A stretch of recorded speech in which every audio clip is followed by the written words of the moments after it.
Maayong adlaw mga ka-code eskwela. Ani nasab kita aron magisgot og mahitungod sa logical operators. Okay?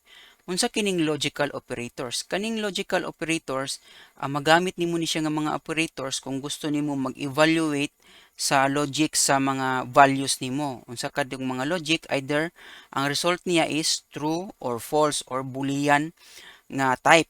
Okay? So dito ta sa first na nga klase sa logical operators kaning and. Kaning and ang symbol ani niya is kaning ampersand. Okay? So unsa ang gamit ani? So kaning and kaning single nga ampersand magamit ni siya kung mag-evaluate ka nga ang dapat ang output ani niya is true. So pasabot kung ang gi-compare nimo nga values puros true, meaning ang output niya is true. Okay? So, diri sa atong example, iset na to, no? So, true and true is, so dapat, kaning and, ug sa minisaya pa, ug ni siya. Kung ang usa ka number, ingani siya, ug ingani pud siya, so mao na siya nga, mo-evaluate siya nga true. So, true ang output niya kung ang both values is true. Okay? So, ato siyang padaganon para makita na to ang output. Okay?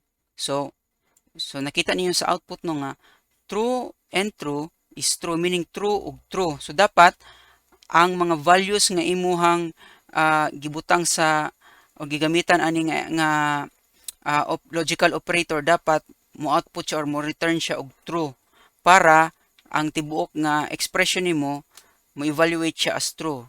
Karon, kung any of the values nimo is false, ang i-return ani niya is or ang output niya ini is false.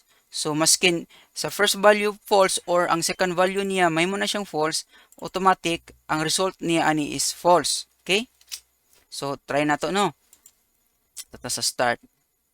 So true, change na to ang kaning string dire. False and true is equal to false. Okay? So nakita ninyo nga false.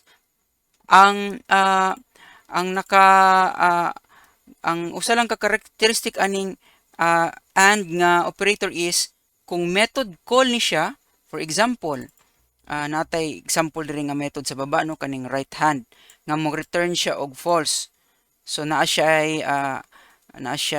method diri pud sa sulod no nga mag-perform og output. So kung magbutang to diri right hand, so siyempre pag and dapat true ang value. So any false nga value, automatic false na siya. Okay? So, di ba napansin nyo na ay ni gawas diri sa taas niya before sa iyang result nga this is a right hand method. Meaning, sa and, both nga values niya, kung method call na siya, i-evaluate sa niya before niya i-output ang result sa imuhang sa logical operation nimo. Okay? So regardless kung balihon ba nimo siya, i-evaluate gyapon nining since nagbutang tag method call, i-evaluate gyapon na niya. Okay? So ingana ang and. Karon dito ta sa or. Kaning or mo ni siya ang symbol niya kaning vertical nga line. Okay? Sa or balik-baliktaran ni siya sa and, meaning nga kung ang isa sa mga values true, automatic true na iyahang output ani. Okay? So regardless kung asa naka-position imong true, kung diri man sa ikaduhang value true ni siya, automatic true ang iyang output. Okay? Ito sa start atong padaganon, no? So true or false is true kay naa may true sa mga values. Karon maskin balihon nimo ni siya, okay lang gyapon kay as long as na true, mo evaluate gyapon siya. Okay? So kung pwede gyapon nimo i-try nga function call right hand, for example, right hand. So maskin false pa ang i-return aning right hand nimo nga method, i-evaluate gyapon niya ang iyang output is true gyapon kay since ang first value niya is true. Okay? Tanawa na to, no? Okay? So gipadagan niya tong sulod sa imong right hand method and then gi-output niya as true. Okay, since ang isa sa mga value is true. Okay, mo na siya. karon dito ta sa kaning conditional and. Okay, unsa ning conditional and ug unsa poy kalahian ani niya sa kaning and diri nga nauna. Okay, ang difference ana niya is kaning conditional and the moment nga dili na niya gina-evaluate, no? So kung kaning true, so dapat both na siya true, mag-return siya as true. Pero kung false ni siya, automatic dili na ni evaluate ning ikaduha nga value nimo. Okay, unsay akong pasabot, ato ni sang i-checks, no? Kung true and true, ang output niya is of course true, kay dapat ang duha ka value pareha true. Karon kung kaning isa ka value false, automatic false na siya. Okay, so ang difference lang niya is kung kani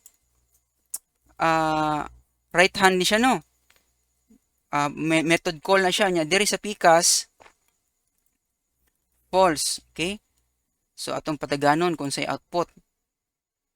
Okay, so kung napansin niyo katong second value niya nga method call wala na niya gipadagan kay automatic ang first value nimo is false naman daan, so automatic mag-return na siya as false. So man na siya difference sa kaning single nga and nga operator. Okay, so mo evaluate lang na siya pag ang both values niya is mag-return as true.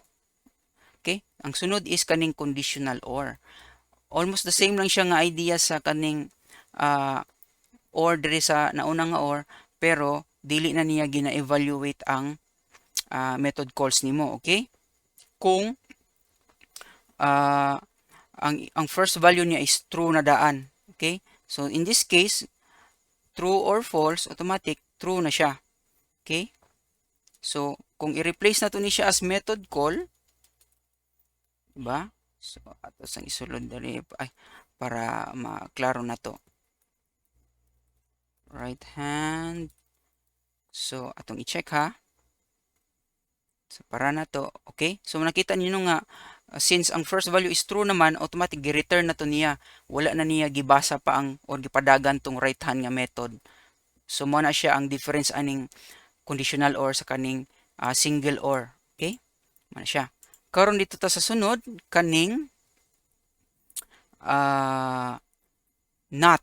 Okay, kaning not bali ang ano ini is balihon niya or opposite ang iyahang evaluation ani. For example kaning expression na nato nga not true, unsa kay mahimong output ani tong tan-awon sa pagpara niya. So meaning not true is false, meaning baliktaron lang niya or opposite sa value. For example kung not false po ni siya, pwede nga po nato testingan para makita nato kung unsa iyang output. Not false, unsa kaya siya? So ang kabaliktaran sa false is true. Okay, so mo na siya. Tapos ang last nato nga operator nga isgutan is kaning ternary conditional. Kaning ternary conditional, ang operators ani is duha. So ingani ang syntax niya, no? So kaning first is nga part is kung true ni siya, pwede ni siya method call or whatever expression. Kung true ni siya, i-evaluate niya ning first kaning ikaduha nga part. Kung false po ang result ani, i-evaluate niya ning ikatulo nga part. Okay, so bali if familiar nimo sa katong if else nga control statement, bali murag shortcut lang ni siya. Okay, so atong iparani para makita nato ang output. Okay, so true, if true, then automatic i-return niya ning true since true man ang iyahang